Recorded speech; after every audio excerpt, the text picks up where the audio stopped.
আমি ভাবলাম মা দুটো ডিম আনতে গেল, ঘরে ঢুকে থেকে গেল। ডিম আছে ভিতরে, 93 টাকা।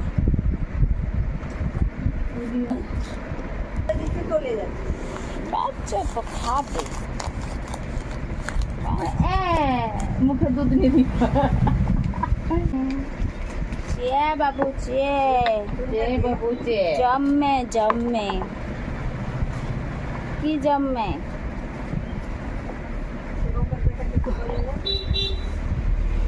ওই কোটা দুধ খেলো, প্যাকেট দুধ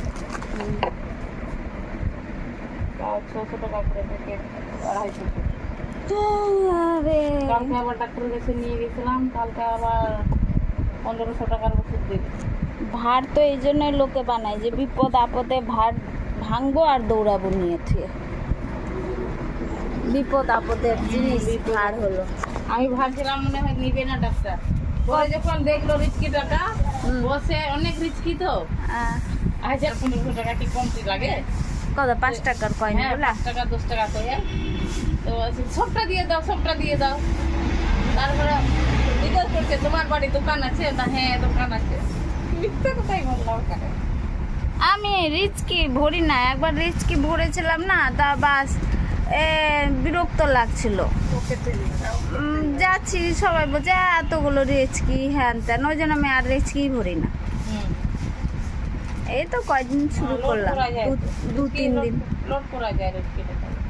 কদিন হলো টাকা ভরা। আমিও একটা ব্যাংক করেছি বড়, আমার ব্যাটার বিয়ে লেগে যাবে, এত বড়, এই যে বড়টা ব্যাংক, এত বড়টা। এই যে বড় বড় নিয়ে এসছে। হ্যাঁ একটাই নিয়েছি। আমি যে বলতো রে তোর বিয়ে লেগে যাবে এটা ভরতে ভরতে, আর সত্যি কোথায় এত বড় আছে। হ্যাঁ কোন যুগে যে ভরবে তারও নাই ঠিক, ওর বিয়েতে ভেঙে দিয়ে খরচা করবো। যখন রিস্কি বেশি পড়বে তখন ই করবা, ভরে দিবা।